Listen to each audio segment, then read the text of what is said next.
Greetings and peace, and with the greetings of Assalamu alaikum wa rahmatullahi wa barakatuhu. This video, I will talk about my analysis of my recent trip to my home country of Pakistan and what I've experienced recently in 2022 when I went there. And myself, growing up here in the States, I came at a very young age to the States. Most of my life has been in the United States, but I never lost touch with my country and my culture. And for me as a Sufi, a part of my reason of going there was to visit all of the Sufi sheikhs and elders and shrines that are there, like a spiritual type of pilgrimage, which I accomplished, and I was able to learn a lot from the good people that are there. So when I went there, I analyzed that the country's in a lot of poverty. People are suffering, people are trying to find a way out of the country, and they're applying for these different countries to, let's say, the UK, the US, Australia, etc., to try to find a way out. Because people over there, even if they do the right thing, they get a job, they educate themselves, the culture and the system is totally corrupt, which is not compatible with the values of Islam as visioned by the founder Muhammad Ali Jinnah and Muhammad Allama Iqbal, who is also a visionary for the country.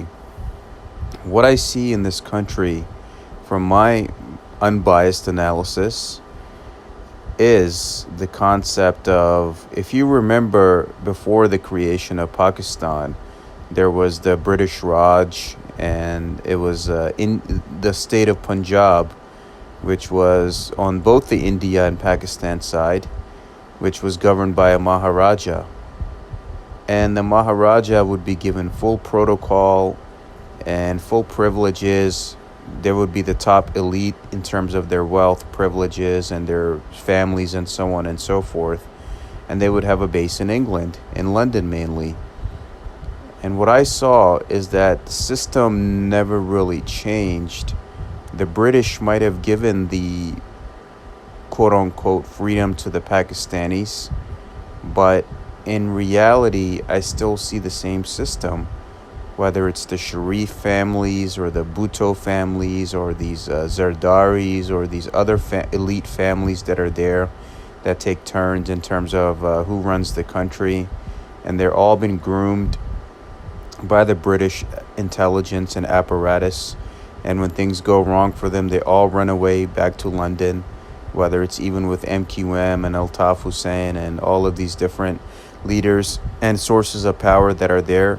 It's still the same system, and it's still covertly, I believe, heavily influenced by British interest, where the people, the 75% of the people are suffering. They're being taxed to death, like how they were during the time of the British Raj. And then you have the elitists that live in Islamabad, Karachi, and Lahore, who are enjoying their life, especially the military, the Pakistani military and intelligence, who is also governed by these British influences, because they are the ones who choose who runs the prime ministership, who becomes army chief, and things like that. So you do have the top 5% of the country, whether it's the army or these British groomed politicians, who inherit most of the wealth, and other elite families who, while the rest of the country is suffering. They're working for pennies. They don't have much. The inflation is out of control, and certain policies and situations have really strangled them. And I believe, in terms of what's going to happen in the future, is that the youth of Pakistan is not going to settle for this. We're seeing this all over the world. The youths of many countries are now uprising against the systems which are not there to represent anything beneficial for them as a people. And we're seeing that now.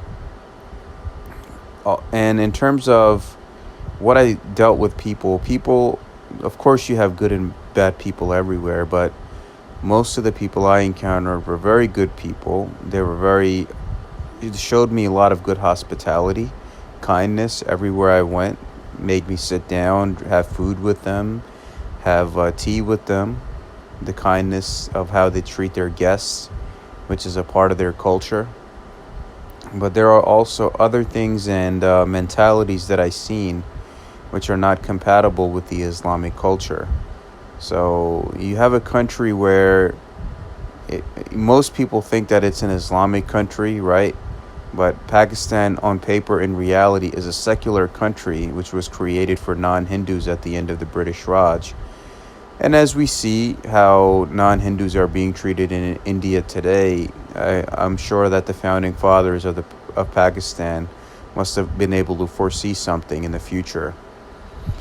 And unfortunately, it is still under British control. So, I mean, on paper, Pakistan has their freedom. But for those that know, in terms of these politicians and army and intelligence and all of these guys that all go to London, all get groomed there, all get trained there, that handle Western white supremacy, whether it's the UK or the US, extensively working together after World War II, who are heavily influencing a lot of these third world countries to maintain their white supremacy.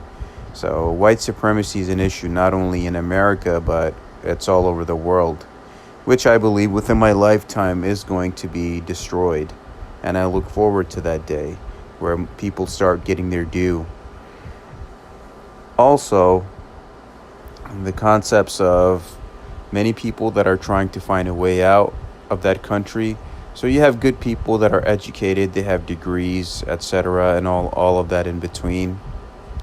But there's no opportunity. Even if you go try to get a job, it doesn't do anything for you. I mean, you have to pay some kind of a fee to get inside any organization. You need references.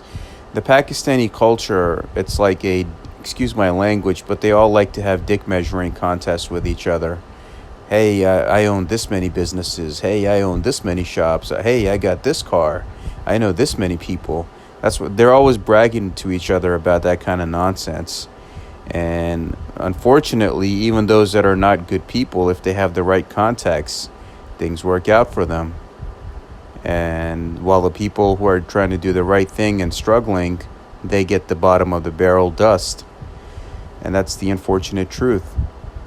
And a lot of these elite families, some of their behavior I've seen is absolutely disgusting, where they look down upon the rest of the population as filthy animals. And I believe karma will get these people too one day when the time comes. And you see the stuff that happens in Western countries, whether it's prostitutions or whether it's escorts or drugs or all of that debauchery, hidden parties and all that. If you go to some of these areas in Islamabad or Karachi or Lahore, the farmhouses in Lahore, the private properties, some sectors of Islamabad, aspects of E11, some places in Karachi, all of the debauchery, alcohol, sex, drugs that happens in Western countries is happening there as well. So it's a Muslim country, quote unquote. And that's why I believe that they're being punished by God to a certain extent, because the people are not getting their acts together in terms of the corruption that I've seen. Massive corruption. Everyone's just there to make money or to basically rip each other off and take advantage of each other. Soon as you get off at the airport, you'll see people outside. They'll be ready to serve you and do anything for you because they know that you got the dollars. And these people are so funny. Even if I was wearing regular Pakistani clothes and speaking Punjabi or Urdu, they could still identify that I was not from there. So it's easy for them to spot somebody who's not from there. And it's just like any other country, whether it was in Africa or the Middle East or Asia, that was colonized by white forces. And those people supposedly have given these people their freedom, quote unquote, but they still heavily influence the leaders and the politicians and policies which go in their interest, as we see with these political families and other families who, in terms of the leaders in army, military, intelligence, that all run away to European countries or Western countries when their tenure is up. So there's that. So if you're looking for justice or any kind of concept, they've kidnapped their journalists without due cause, and the military, it dictates what really happens in the country. So I didn't see any kind of freedom for the people. There's like a strange egregore or a strange vibe that has taken over the country where people are depressed, people are anxious, there's tension in the air, people are trying to find a way out. And in terms of how the IMF, which is also a part of Western white supremacy, which strangles black and brown countries of the world, is doing the same to the Pakistani people. And I'm glad what Africa is doing. Africa is uniting and expelling the French and the British and all of these forces from their lands. Everybody wants to put up a French flag, but you got to realize what all these other nations have done to the poor of the world and how they have oppressed them. And with the Pakistani youth, I believe as time goes on, within my lifetime, I hope within my lifetime, that I'm able to see this change from these people that will bring benefit.